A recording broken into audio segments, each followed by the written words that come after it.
vinnu. Stilltu á FM 89,1.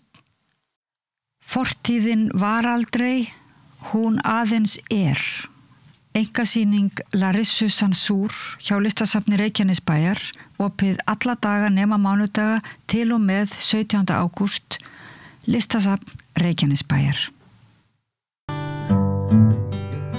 Já, nú ætlum við að ræða skipulagsmál og uppbyggingu ferðaþjónustunnar. Það ráðgerð mikil uppbygging við Engjaholt í Bláskógabyggð. Þar á að byggja upp hótel og mikið af svona smáhýsum til þess að hýsa ferðamenn. En það ekki allir nágrannarnir ánægðir með það og hingað eru komin í gegnum Zoom tveir nágrannar. Það Þóra Hafsteinsdóttir sem reyndar stödd í Hollandi og Unnar Ragnarsson sem þarna einhvers staðar í Bláskógabyggð. Verið velkomin. Hvað það sem að þið finnið að þessum framkvæmdum? Ætlar þú að byrja, Þóra, og ég? Ég get alveg byrjað, sko. Þessar gífurlegu framkvæmdir eru, sko, þú ert múin að segja það, Gunnar Smári, bygging á hóteli, 100 hús, 200 fermetra hús, baðlón, veitingahús, verslanir og svo framvegis. Þeir töluðu það í byrjun að þetta væri byggingarmagn af 4.000 fermetra talið, sem sagt.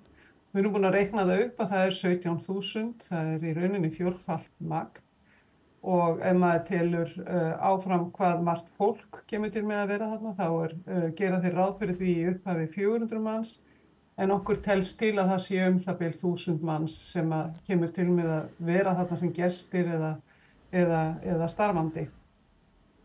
Nú, það aðalega þetta gífurlega magn sem við höfum athugasemd við, byggingarmagn, stærðin á þessu öllu saman, hvað þetta mikið, umsvega mikið.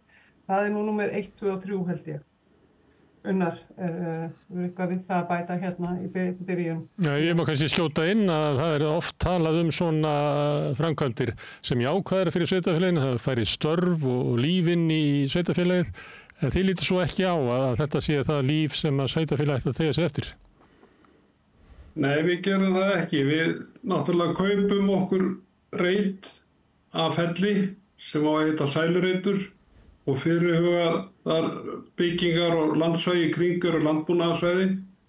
Svo þessu breytt bara meiti svipan í þjónustu og verslunarkjarna.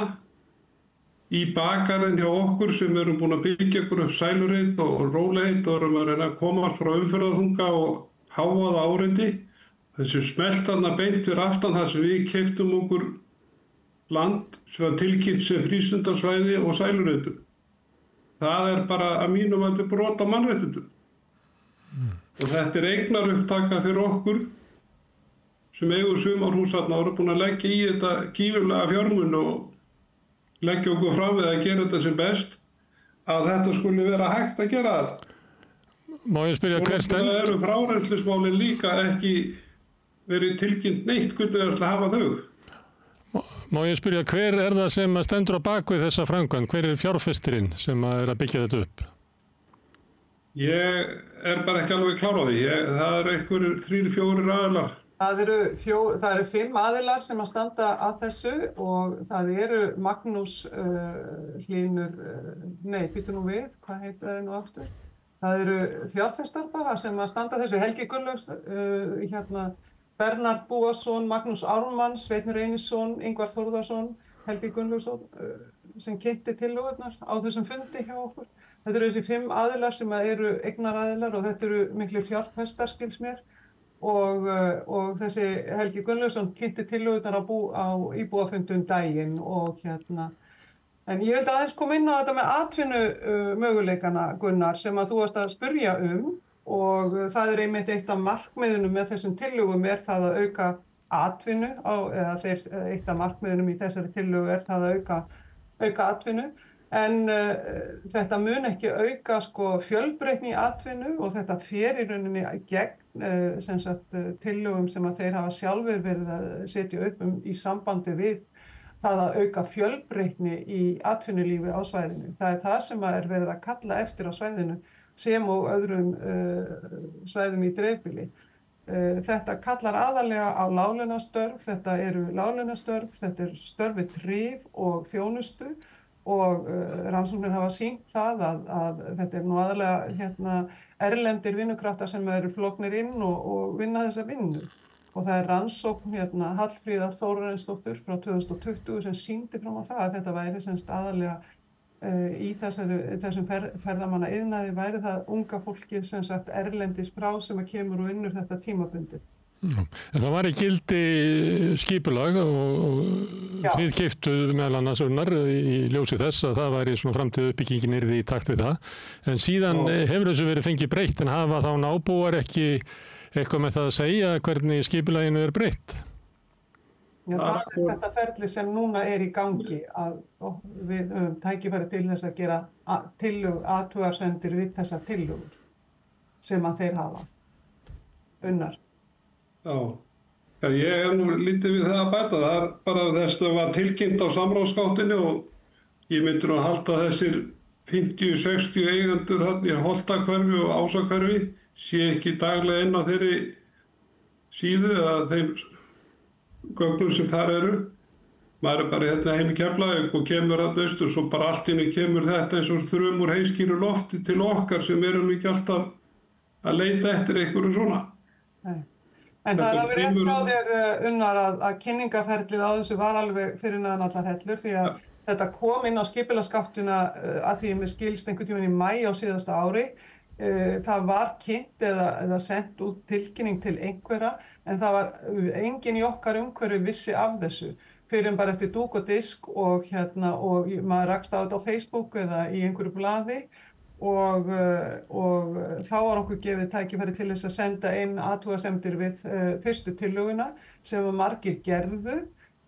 Síðan bjóst maður við að tillögunni yrði eitthvað breytt eða hún yrði bætt eftir þessum athugasemdum en í rauninni kom bara sama tillagan fram og eina breytingin sem hafði verið gerð var það að hótelið hafði verið lækkað frá 17 metrum frá 20 metrum yfir í 17 metra og síðan hefur verið opnað aftur fyrir möguleika á að gefa athugasemdir í þessa tillögu og það er það ferli sem er núna í gangi. Kynningaferli hefur verið eiginlega mjög lélegt og við þurftum sjálf að kalla eftir kynningarfundi þar sem að aðilar myndu kynna þessar tillögur fyrir okkur og bjóða fólki að gefa athugasemdir eða vera með spurningar. Og það kom núna í júní og í framhaldi af því var deadlineið fyrir athugasemdir fært til og þannig að allt þetta ferli hefur verið mjög svona skrítið. En það runnið út þetta ferli? Hafið þið ekki frekari kost á að gera athugasemdir? Það rann út núna 14. júlí. Já, og okkur senst til 14. júlí að hafa mótmæli við þessu. Já. Og þið gerir athugasemdir, en ykkar reynsla er ekki það að sé hlustað á ykkar athugasemdir? Nei, ekki nokkuð hlut. Allavega hingað til hefur það virst vera, við vitum svo sem ekki hvernig þetta mun fara hjá sveitarstjórninni eða sem taka ákvarðanir endanlega það hvort að þessi plön eða þessar áætlanir fari fram. En sko þetta, ég vil leggja áherslu á það að þetta er svo gífurleg aukning á umferð og fólki á þessu svæði. Við erum að tala 1000 manns sem kemur til með að vera þarna bæði ferðamenn og starfsfólk sem starfar við þetta. Í dag er íbúafjöldi í Reykholti 368, þannig að þetta er meir en helmings aukning á fjölda á þessu litla svæði. En er ekki stórar svona sumarhúsabyggðir þarna sem að þið tengist meðal annars, sem að hækka íbúafjöldan allavega þarna á sumri til langt upp fyrir 200 og eitthvað? Já, þetta er allt, það hefur orðið gífurleg aukning á þessu svæði í Bláskógabyggð þegar út af þessum sumarhúsabyggðum auðvitað og annarri þróun sem hefur átt sér stað. Var einnig sko líka bara fjöldi ferðamanna sem er að fara austur og þannig að þetta hefur þetta plan er náttúrulega, þetta er bara einhvern veginn svona, þetta brýtur í bága við alls konar samþykktir sem hafa verið gerðar í sambandi við náttúruvernd og sem að sveitarstjórnin hefur sjálf verið að skrifa undir eins og landsskipulagsstefna sem var skrifað undir og samþykkt 2004 til 2038 þar sem áhersla er lögð á sjálfbæra þróun og varfærni í landnotkun í dreifibýli. Þannig að þetta sem sagt bara, það eiginlega verið að hunsa eða fara gegn ákvörðunum sem að sveitarstjórnin hefur þegar tekið. Og líka ríkisstjórn, þeir eru að borga bændum fullt af peningum fyrir að moka í skurð og búa til votlendi og mýri og þetta eru 13,5 hektar af hreinni mýri þeir ætla að fara að þurrka upp og byggja hátt í 2000 fermetra byggingar á sem við telum ofnýtingu á svæðinu og standist ekki bara stóð í raunveruleikanum að það geti gengið upp á skipulagsforsendum. Þetta hefur engin jákvæð áhrif fyrir okkur eigendur sumarhúseigandi í Holta og Ásakverfi. Ásind landsins mun breytast mikið og vera allt öðrum toga en við gerum okkur greið fyrir þegar við byrjuðum á að reyna að gera þetta og byggja okkur svælurind. Nú hafa fjárfestarnir mikla peningalega hagsmunir af því að þetta ná í gegn. Það skiptir máli fyrir þá hvort að hótelið sé 20 metrar eða 17 metrar heil hæð sem við gætu þá haft fleiri herbergi og grættlíklega meira.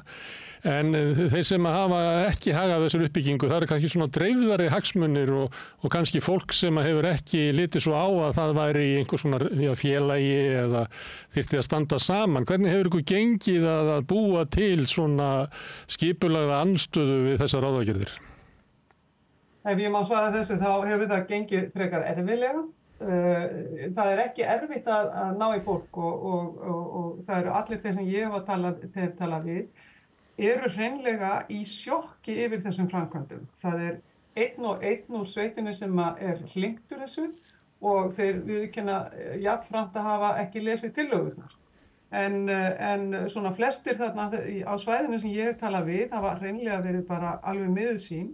En það er einhvern veginn þannig að fólk þorir ekki eða vill ekki fara fram á erfitt með að fara fram. Það eru miklir hagsmuna hlutir þarna sem að spila rullu inn í þetta allt saman. Þannig að fólk á voðalega erfitt með að koma fram og segja sína meiningu á þessu. Það er líka eitt í þessu að Bláskógabyggð er svolítið stórt sveitarfélag í fermetrum talið og þetta tengist snerti kannski mikla hagsmuni á litlu svæði en afgreiðsla málsins er líklega hjá fólki sem að býr kannski allt annar staðar í Bláskógabyggð og lætur sér þetta kannski litlu varða. Er það ekki líka svolítið flókið, mætti ekki vera meiri áhrif sem að fólki sem er allra næst myndi hafa á svona ákvarðanir heldur en fólk sem að býr kannski töluvert í burtu eða þessi framkvæmd snertir ekki þeirra daglega líf? Ég held persónulega til dæmis með frárennslismál að skipulagsnefnd Bláskógabyggðar ætti að taka sér það og skoða það. Það bara nýverið var haldið þríþrautamót á Laugavatni og þeir sem reyndu að synda í vatninu sýktust allir af nórasýkingu af því að hún landið er fullt af saurssýklum. Við fjöllum einmitt þetta hérna. Þeir sem fara í Fontana og alltaf skóla af sér, þeir veiktust líka. Þannig að þetta er mikil mengun orðið í Laugavatni og frárennsli þar er engan veginn nógu gott fyrir þeirra. Þannig að þeir ættu nú að fara að skoða það mál að vera ekki að koma að þessu annar staðar líka. Já, þetta víkur náttúrulega að alls konar hlutum eins og umferð og vegakerfi og vatnsveitu og slíku. Og ég vil aðeins koma inn á þetta með umferðin og vegakerfi þá er alveg gífurleg umferð þetta svæði nú þegar. Allir vegir þarna, Biskupstungnabrautin og Bræðratunguvegur eru einbreiðir vegir sem og brúin yfir Tungufljót og Bræðratungubrú. Þannig að þegar er umferðarteppa þarna mjög algeng og það er líka fólk í reiðtúr og hestamenn á svæðinu og göngufólk. Þannig að þetta er svæði sem er þegar undir gífurlegu álagi. Og þeir hafa ekki getað sýnt fram á það hvernig þeir ætla að tengja þessi svæði við veginn, hvar á að keyra inn á. Það lítið svæði þarna fyrir norðan Biskupstungnabraut sem var tillaga í byrjun að gera undirgöng undir Biskupstungnabraut og því var hafnað af Vegagerðinni og þannig að núna stendur bara í tillöguna það bara að athuga það seinna og síðan gert ráð fyrir innkeyrslu frá Bræðratunguvegi inn á svæðið en það ekki heldur hægt vegna þess að vegagerðarlög segja að það þarf að vera 400 til 1200 metra langur kafli singvoru megin við innkeysluna. Þannig að í rauninni ekki hægt að keyra inn á hvorugt svæðið frá vegunum. Nú, svo bara þetta svæði allt saman mjög erfitt að sjá til þarna. Það segir vegagerðin þegar að þetta þegar svona svæði sem mjög svona erfitt að hafa yfirsýn yfir. Þannig þessi framkvæmd mun varpa kostnaði yfir á vegagerðina sem þarf að bæta vegasamgöngur, þetta mun varpa kostnaði yfir á sveitarfélagið sem þarf að bæta holræsi og þetta mun skaða lífsgæði ykkar sem að búi þarna nálægt eða eigi sumarhúsi nálægt. Já, og bændur og búalið sem búa þarna í nágruninu, sko. Þetta ekki bara sumarhúsaeigendur, þetta líka fólk sem býr í Reykholti og býr í bæjunum þarna í kring, þannig að nú svo með vatni, þá vatnskerfið undir álagi, þeir segja að þeir ætla að tengjast bara vatnsveitunni í Bláskógabyggð og fá 2 lítra á mínútu, en það eru miklar spurningar þar við hvort að það sé hægt og hvort vegna þess að þegar hefur orðið vatnsskortur þar og þá talað að það eigi að bora eftir vatni, heitu eða köldu vatni og við hreinlega sjáum ekki vel hvernig það að koma því við, því ekki nógu vel lýst. Tillagan öll mjög götótt eins og ég segi, þú veist, það eru mjög svona loðnar lýsingar, lélegar lýsingar á því hvernig á að standa þessum hlutum. Nú og skolphreinsun, það bara ekki minnst á hana, það náttúrulega bara alveg. Og samkvæmt lögum, síðan 1998, það hreinsun að tryggja fráheldur vatn valdi ekki skaða á lífríki inni í Fiskistofu. Það hefur ekkert verið sýnt fram á neitt svoleiðis þarna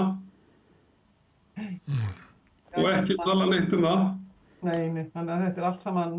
Og þetta mun hafa áhrif bæði á hljóðmengun og hávaða, ljósmengun og sjónmengun, mengun vegna frárennslis. Það ekkert að þess verið skoðað, óvissu vatnsbúskap, bílastæðamál og hvort að þetta sé ekki of mikið byggingamagn og of litlu svæði.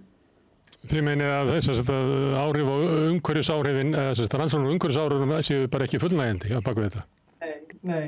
En þeir gera einhvers konar umhverfismat og það umhverfisskýrsla í þessu einblaðsíðu eitthvað svoleiðis. Og þá það metið áhrifin á land, áhrifin á gróður og dýralíf og samlíf og samfélagið og minjarnar og náttúruvernd og öryggi. Og það allt svona frekar óveruleg áhrif, segja þeir, nema samfélag það átt að vera í ákvæða áhrif. Þeir gera voðalega lítið úr þessum áhrifum sem að Náttúruverndarstofnun búin að svara þessu og gefa mjög mikla athugasemdir við þessa lýsingu. Og þeir segja að þetta bara gífurlega mikil áhrif sem þetta kemur til með að hafa gróðurlíf og þetta mjög viðkvæmt líf. Þetta eins og við vorum að tala þetta votlendi, mýrlendi og það fuglalíf þarna mikið og þetta lítur, öll skýrslan og öll þessi greinagerð talar af miklu virðingarleysi þetta svæði eins og þetta sé bara ekkert merkilegt og þarna bara 2-3 hestar á til á beit og það eins gott að koma þessu bara í pening eða koma þessu bara í einhverja notkun.